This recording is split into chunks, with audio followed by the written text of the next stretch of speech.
Also, the Chamber of Commerce is sponsoring January sale days from Thursday, January 21st to Saturday, January 23rd.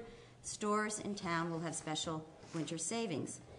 Also, the Chamber of Commerce is working on a project to bring back Thursday night shopping in downtown. The program will kick off with a special men's shopping night, February 11th, which is the Thursday before Valentine's, hint, Yes. hint. More information will be available in the coming weeks. Hint, hint, bling, bling. And then finally, movie filming in the town this Friday.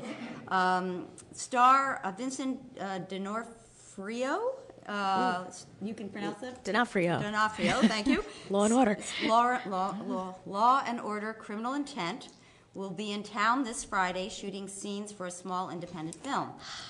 Barring any last-minute complications with the application, the filming will take place, listen carefully, Chatham Bookseller Store and Emerson and Elliott Jewelers.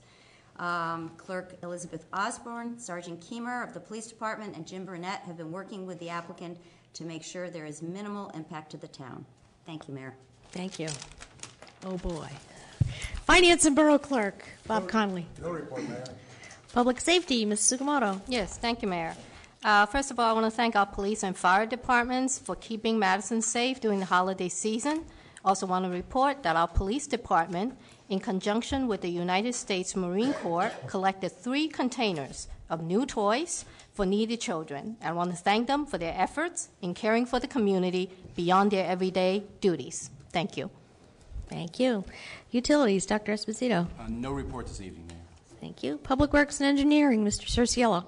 Yes, as far as that last snowstorm, the Public Works did an outstanding job. If you went through town the next day, it was amazing how they cleaned it up so quickly. Did a beautiful job. And I've been talking to Bob Vogel with the engineer, and I've been talking to Dave Maines. We're going to sit down at a meeting next week and sort of, I want to, as the liaison, I want to know all the construction that's going on in town and all the roads. I want everybody to get on the same page. Also, Dave Maines may tell you that the Christmas trees, they're picking them up this week here. So if you got a Christmas tree you want picked up, put it in front of your house. Thank you, Mayor. Thank you. Health and Public Assistance, Mr. Lynx. Thank you, Mayor. To date, the Madison Health Department has vaccinated over 4,700 people on the H1N1 flu, otherwise known as the swine flu. Since December the 14th, last council meeting, the Madison Ambulance Corps building for their second clinic and the Victory Gardens Municipal Building in their second clinic. Of particular note is the H1N1 flu clinics are now open to the general public. Past H1N1 clinics were conducted by the Madison Health Department and by local health departments throughout New Jersey were restricted primarily to priority groups such as pregnant women and children. The Madison Health Department has scheduled the following large-scale H1N1 clinics. Morris Plains Community Center, Tuesday, January the 12th from 5:30 to 7:30. Chatham Township Municipal Building, Wednesday the 13th from 1 to 3. Madison Bailey Eller Gym on Thursday the 14th, 12:30 to 2:30. Weekly small-scale clinics will continue at the Civic Center. All residents throughout Madison's Health Department jurisdiction who want a swine flu shot can register online with the health services at rosenet.org. Once registered, they will be notified by a member of the health department when to come to the Civic Center for vaccination. Please, by all means, call the Madison Health Department at 973-593-3079 for details, or just go to rosenet.org. One more thing. We're having a blood drive again this year, and the supplies are down. St. Vincent's is having a blood drive on January the 17th. If you can give blood to the Red Cross, please do so. It's really easy. I gave blood the last time. It's painless, and it goes very, very quickly. Please use www.pleasegiveblood.org/donate. Use sponsor code number 12502, or make an appointment that's convenient for you. Our record last year was 40 donors. Let's try for a little bit more. Let's go. It says 45, but I'd like to go for 100. You can all do it at St. Vincent's. Please do so. Thank you, Mayor. Thank you. This time, are there communications or petitions? Yes, Mayor. The clerk's office received on January 8th one letter from Mr. Matt Land of Elm Street, dated December the 30th, regarding speeding on Elm Street. Thank you. We also have one petition this evening. Well, it's not a petition per se, but I have a gentleman who wants to speak about a condition at 74 Britton Street. Would you like to come forward? And same rules, if you'll state your name and address for the record. Please print it on the sheet so that the clerk may capture it for the record. Bob O'Donnell, 78 Britton Street. And what else did I put it here? There you go.